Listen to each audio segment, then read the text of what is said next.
tagline of my label is, "Those who don't believe in magic will never find it." That's exactly how I roll.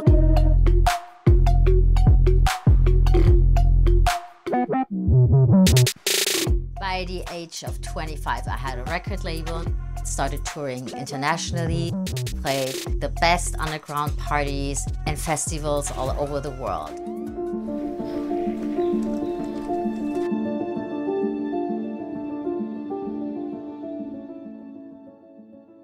My first memory of Iran goes back to the tender age of 13.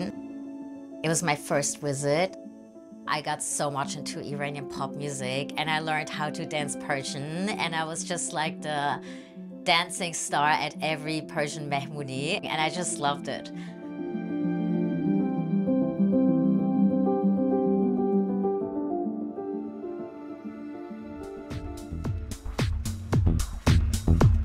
پدر مادرم بهم گفتن نسا حواست باشه، تو دختری ممکنه بیشتر اذیتت کنه.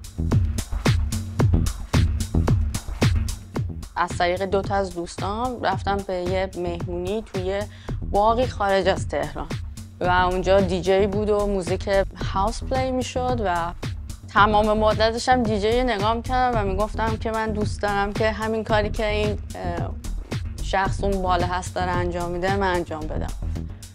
شروع کردم دیجی کردم. ریاکشن ها یه جوری بودش که من احساس میکردم یه بیماری خاصی دارم اون پشت، انقدر که آدم ها بهم بد نگاه میکنن. یکی چند نفر به خودشون اجازه داده بودم بیان، چون فکر میکردن حالا من دخترم و دارم این کار انجام میدم، خیلی هم ایزی هستش که بخوان تاچم کنن یا ببوسنم.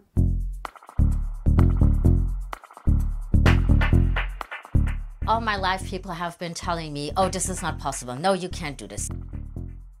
Where I was like, okay, no, yes, I can, and I'm gonna show you. I've reached a point where I do have respect and the credibility, but it wasn't easy. As a woman, you get judged twice.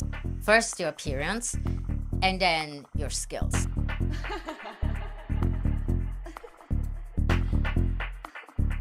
ایران چون یه کشوریه که تقریبا درصد زیادی از کارهایی که خیلی همون دوست داریم انجام بدیم تابوه یا ممنوعه، وقتی که ما داریم اون کارا رو انجام میدیم خودش تبدیل به یه حرکت اعتراضی میشه. One of my biggest dreams is being able to go back to Tehran or Iran. How amazing would that be? The fact that I'm able to do what is forbidden for so many women in Iran makes me actually a living protest.